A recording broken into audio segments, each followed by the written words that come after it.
Hey guys, Adam here. Before this video begins, I just want to let you know that the book we wrote actually comes with a bunch of interactive QR codes at the end of each chapter. This is the first of 20 some that you can find if and when you buy the book. You can find these podcast logs however you want and listen to them in any order. Fair warning, without reading the book, they probably won't make a lot of sense, but hopefully they're still entertaining. I'll give you another reminder at the end of the video. So with that, enjoy.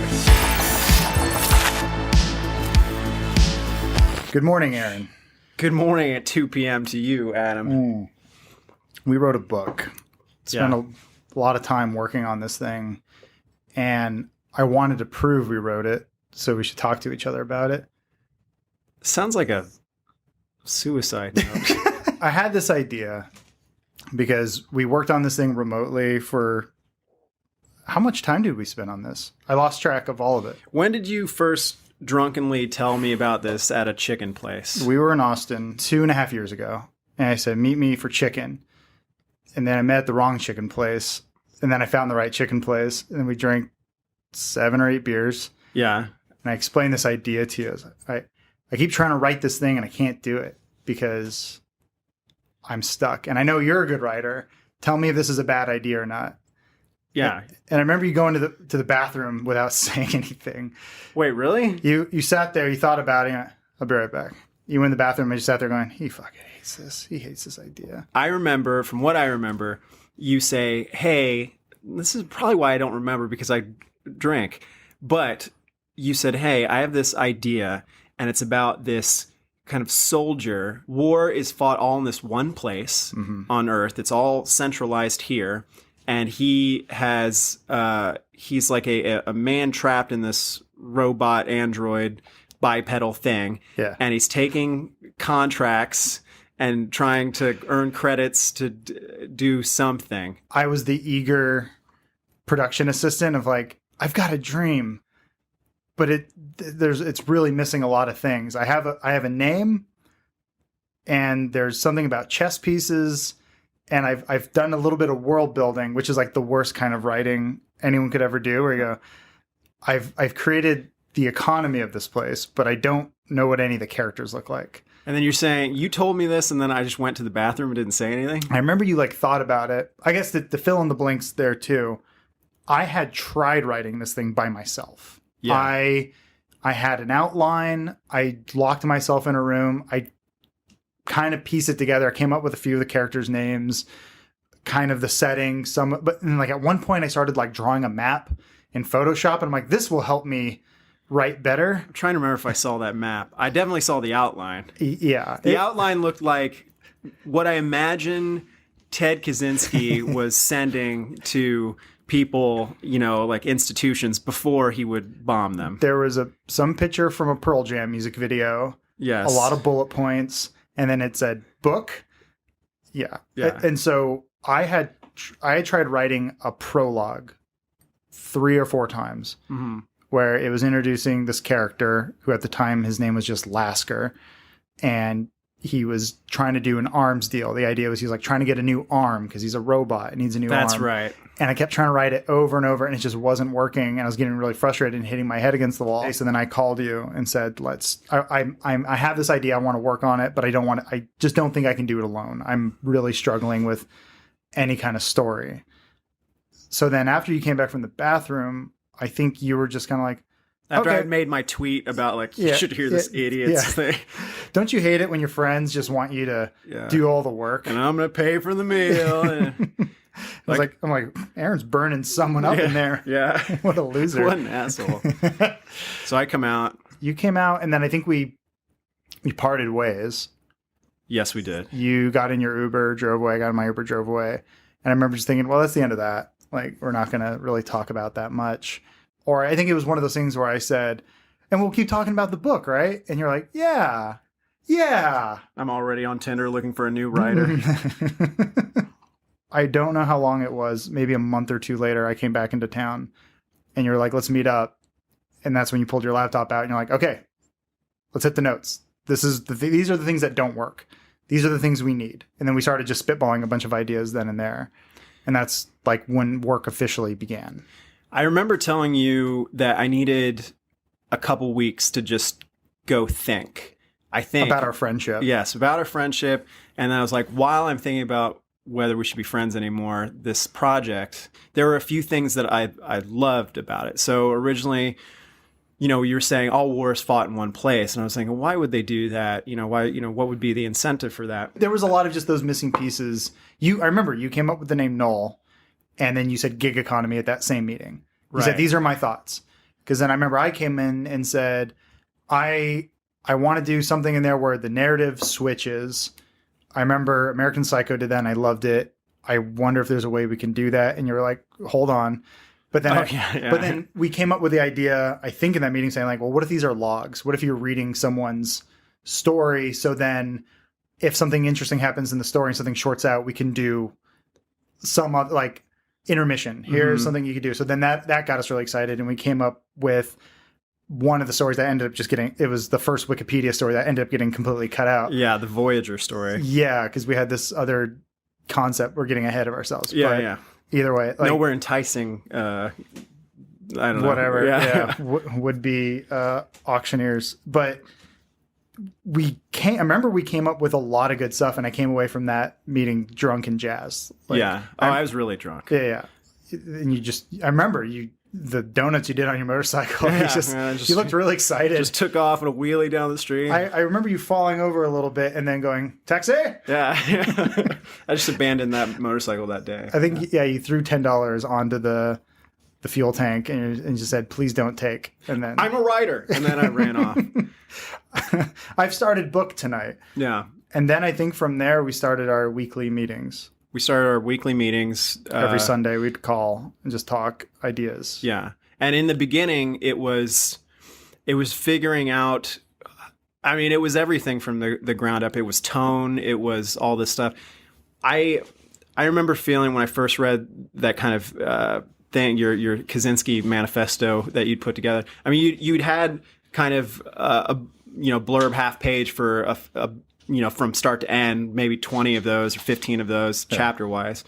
And I remember reading those and being like, they're very, very serious, very, I don't know. It was something that you or I wouldn't normally do, especially you knowing you and knowing what you did. I was like, I understand the need to be like serious sci-fi, or serious future dystopia thing. Right. I was like, I think there's a different way to potentially do this. And then we were figuring that out, like tonally, like what, and we started talking about things like George Carlin and all sorts of just, inspirations it was all these pieces. Yeah. That we're trying to put together. I guess in a weird opposite way, you kept pulling me back into comedy reality, which is stick to what you're good at. Don't write sci-fi that's going to be masturbatory. Like it's like, I remember you saying, this is a cool idea. Don't focus on that. Don't get in the muck of the way servos work or the way technology, like the most important thing you said was show, don't tell. And I think I remember there was this one piece of the original thing you wrote, like it was like a paragraph on like a BIOS update or something. And I was like, I remember reading it and going cross-eyed and going, I can't do this with that. I can't and then, but once I kind of, we talked about that and said, why don't we have fun? And the dark, like comedic truth that we get at will be, it'll actually say something as opposed to, there's plenty of stories out there that are just going to be, masturbatory action, whatever that we're talking about. But let's make something fun and using these elements. I know there were a couple story beats that I put in there that I would just like write my nightmares and dreams down. I remember. And I'm like, if we could keep this in somehow, because it was a cool dream and it left me feeling a certain way. And I'm glad some of those things stayed in, but other stuff, I think at the end of the day, like, man, I'm still remembering we met up in person a year ago and so much came together then.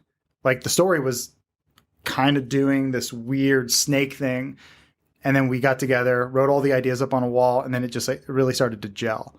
And like the last year has been refining that and just how far it's I don't know. I've never written a book before, so maybe that's how it's done. I don't know. Well, this is my 10th book, and as a no, I mean I hadn't written a book either. I feel like there's things that I've done, and you too, things that we've done the last 15 years of our career that prepared us to write this young adult to 11 to 12-year-old novel. If you're tired of J.K. Rowling's transphobic views, her prose a little too complicated, settle for, having trouble reading to your kids about magic and other bullshit, it's time for robots. It didn't fit on the cover of the book. But I get that. I get what you're saying. There were so many times where I would stop and go, what the fuck am I doing? It came from like a snide text from you being like, you sent a screenshot of something I wrote that was barely English because I just mashed the keyboard. And then I'd go, why am I doing this? Like, what's the point? Why? But then you'd come back and go, look, I remember you're such a, whether you know it or not, probably don't, but go ahead. You have the abusive parent in you that I always wish I had, which was, oh, you're so bad. And then you go, hey, that was really good. I should thank my dad when we're done with this. There were times I get down on myself because I'd be like, yeah, I'm busy with work. I'm busy with this and that. And my head's in 1,000 different places. And then it's like, now go write a book. And my head's not there. And I'm like, yeah, I'm not putting in my best effort. But then I remember I wrote the intro, or I gave you like a pass of the intro of like, welcome to the book, welcome to the whole thing. And you said something along the lines of, that's inspirational. That's good stuff. Like, keep doing that. And I was like, okay, maybe my second grade teacher wasn't wrong, and that I did deserve to go to that book fair because she thought I'd be a good writer. Or she's like, you deserve more than an eraser from this book fair. Go ahead. She thought I was the other Adam. Yeah. The one who got A's. Yeah. Not dumb old dummy AK. Dumb old can't spell Adam. He can't remember definitions. It's there's moments where you get that spark while we were doing this. It's hard to write between two people over the course of 2.5 years. But I feel like this all came together into we were on the same page, like as far as a universe and as far as what we wanted to say. And as we talk and go through this book, these things that we thought so long about, soberly and sometimes not soberly, it was the foundation that we built everything on. So there was, we'd get to the end of this book and we're like, wow, how did this line up? Because it was so ingrained. So it was the things that we wanted to tell, the themes that we had talked about, the absurdities that we wanted to hit, they all carried through. And, despite our, sometimes uneven ability, to get it out, we eventually smoothed the concrete. You said something, it's funny there is that like we were on the same page. Sometimes literally you would, early on when we started writing this thing, it was, all right, chapter 1, I'll take the first half, you take the second half. And there was almost sometimes a tonal shift. There was that first time. Yeah. And then eventually we started just going like, okay, we're just doing odds and evens. Like, you write a chapter, I write a chapter, I write a chapter, you go over it. You write a chapter, I go over it. And like, we just kept going. I mean, Google wrote most of it for me. And, I can tell. Yeah. When you told me that you were writing this fucking thing on an iPad or whatever, I was like, that explains so much. You abandoned that eventually, but like, you were writing on an iPad and I was like, what is it? It was just, it would be a random sentence in the middle of a word because it had copied and pasted into a middle of a fucking word. And I was like, I'd write up my abusive text to send you, and then I'd hold off and be like, well, let me see why this happened. And then I'm surprised we didn't kill each other. Eventually. No, I think at the end of the day, we did this for fun and for a good cause. Like, we want to kind of make up for some other stuff, which we can talk about later. But I think at the end of the day, I remember when we sat down, the original idea was, this is not something that's going to make us rich. No one gets into a book to go like, now this is my house that I'm going to get here. Yeah. And I think that took a lot of the pressure off because I'm like, this is something I just want to do this. Once we were on that path, I'm like, I can at least just say I wrote some of a book because Google did most of it. You signed terms and conditions that says Google owns the book because we use Google Drive. So the irony, so much of that has to do with the book? So many years we had to make things that, for me, I had to write things that, whether they were scripts or shows or whatever the thing was, they had to appease, certain people. They had to be sellable. There was all these things they had to hit. And, at the end of the day too, it wasn't a fully written work. I mean, it's a script is not a movie. It's a script, and people don't sit down. Normally people don't sit down to read a script. Yeah. So you're dependent on it being made too. So there was, for the longest time, I was doing stuff that it wasn't being made, and it had so much pressure to be certain things. And I know, for you had to constantly make things that, had certain laugh per second, kind of thing. And it was nice being able to work on something where you could breathe, where there's a setup, a punchline, setup, a punchline, or sometimes just setup, 200 pages later, punchline. And not really even thinking with that mindset, just that freedom of, I don't need to keep someone's attention because there's something shiny over here. Right. It's like, okay, a book is, I enjoy reading, and I haven't read anything in a really long, it shows. Yeah, I've written more books than I've read. Well, there was also, I remember a couple times you would say, I think you would start drifting into being worried about how many words something was, or something like that. And kind of like, really, there is a time and a place for, well, this shouldn't be a 300,000 word book. There's certainly that sort of thing. But if you're living in a scene, we had no pressure to cut anything down. We had no, if something was working, or we were feeling something, or, it was a great character moment, let's just do it. We don't, let's write something for us, as opposed to, whoever. I mean, it was helpful. There are complete chapters that went missing because we made one change a year ago and said, hey, if we change one story element, we get here a lot faster and we spend less time kind of dragging our heels. And they're like, oh, but that entire chapter's gone. I go, okay.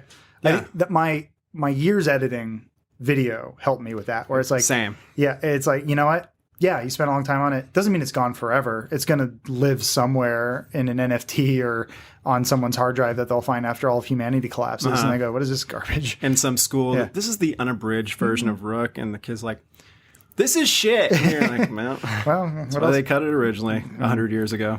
I don't choose the books. Yeah. Our dictator does. Yeah, our Lord. Yeah. Kim Jong-un. Yeah. Kim Jong-un Bush. Yeah. It would be great if North Korea loves this book. Yeah. There's a lot of good ideas in here. Like, what does that mean? It'd definitely be a dream of either Russia or North Korea, or, to be more timely, if the Taliban said, this is the only book you can teach in school. This is our Harry Potter. This is the one we will allow. I think that'd be fine. The book is a time capsule, like a snapshot of where we were over 3 years. We wrote it during a pandemic. Judging on the names that are used, of women and different people, you can tell who I was dating at the time, when we broke up, when you and I broke up. When, you and I were fighting. You can see all these elements, and how long it took to go from drunkenly, talking about it over chicken, to ended up in Long Beach a first time a year ago, and for the second time, you drove out to I had to drive because out. There's no way to fly. Yeah, there was I couldn't fly here because of. We quarantined ourselves in a 2-bedroom apartment. Yeah. You had just started a new job, and we're working away. I've wasted 3.5 years of my life. No, 2.5. It's 2019. We didn't write a math book. Yeah. We wrote a novel, which some say is as long as The Lord of the Rings, which I don't think is a good thing. Those books are too long. Some would say this book is 122,409 words. There's no way to verify that.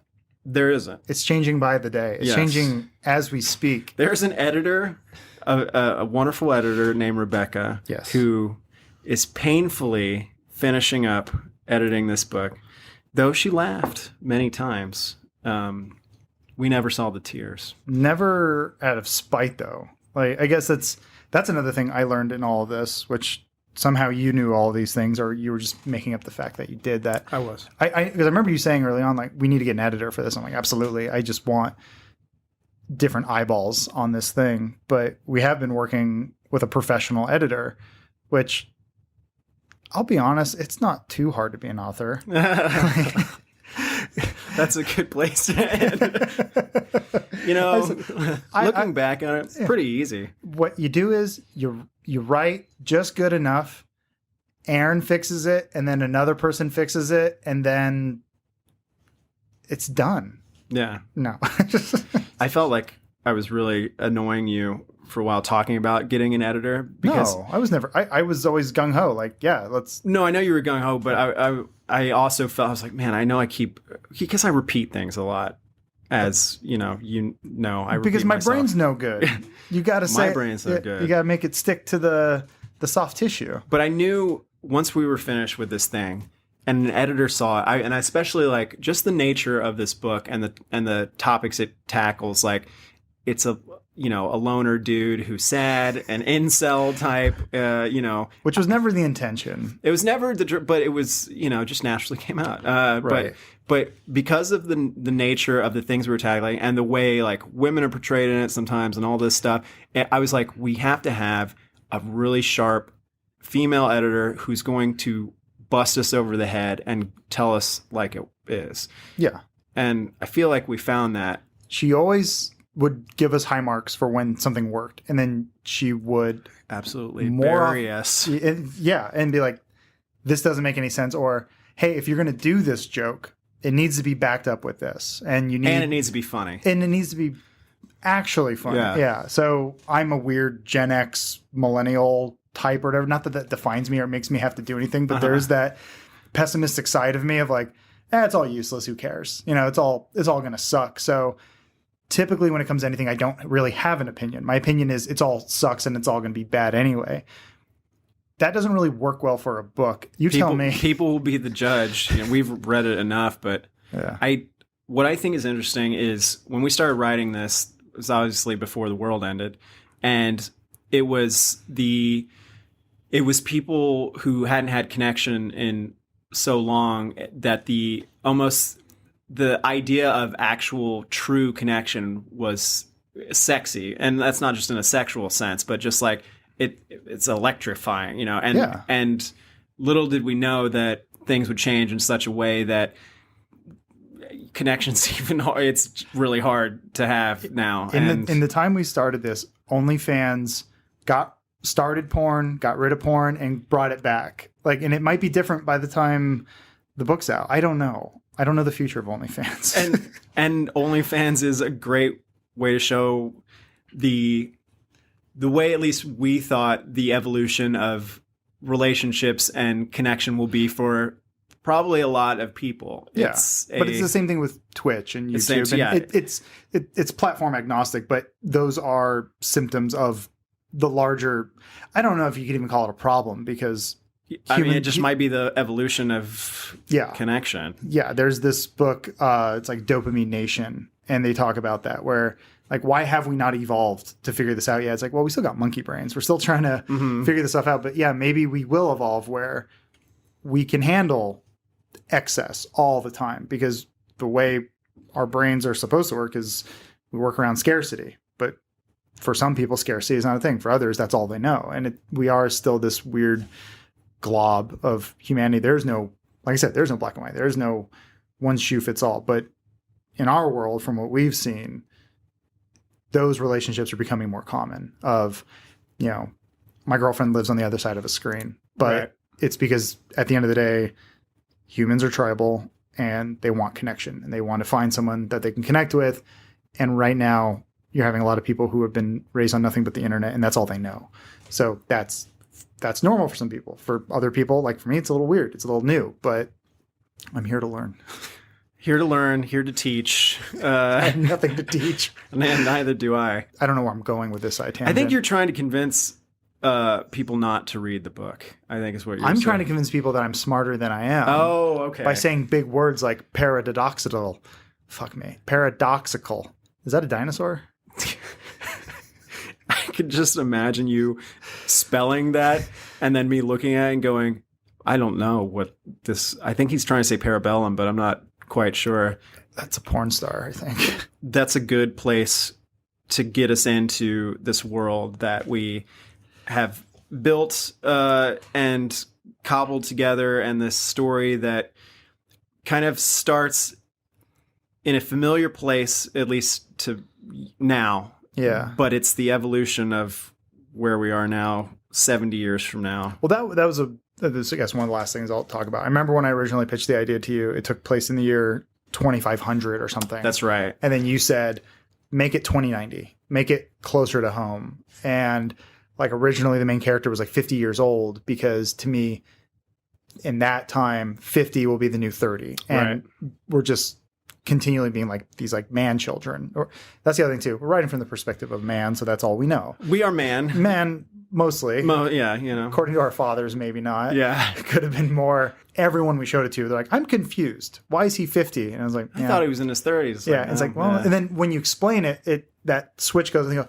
that makes sense. It's like, you shouldn't have to explain anything. And we should have some CD-ROM that comes with the book where it fills in the blanks for, it's like a recall CD, like a low res, like FMV. It plays like Myst. Yeah. Or like you're probably wondering. Yeah. It's just, I feel like we've lost sight of what we were originally talking about. I agree. Oh, I thought you were with the book. Oh, yeah. What I was going to say is, I don't remember. As far as I can tell, that's the story of how this labor of love came to be. And we have a lot more of these that I want to talk about. Mostly is like, this is my own therapy in a way that I think this is going to get real. I think I don't want to pay for it anymore. And if I just talk to you, it's better than someone through a webcam. See, I'm glad you said that, because I don't want to get into therapy. Not that I think I think therapy is fantastic. Sure. Me personally, I don't want to shell out the dough. And it's cheaper to sit here with you and talk about my inner demons over the course of an entire book. It's hard to find someone to trust with that, and even harder to find insurance that thinks mental health is a real thing. Yeah. That's always something like, why don't you just stop doing it? Have you thought about just being happy? And then eventually someone goes, here's some pills. Yeah. Yeah. I love this country so much, and the healthcare system. I love this book. I loved working on it with you, and I'm looking forward to talking about it more. And I'm, fucking dog agrees. I'll cheers to that. I'll cheers. So more to come. I look forward to talking about log 1.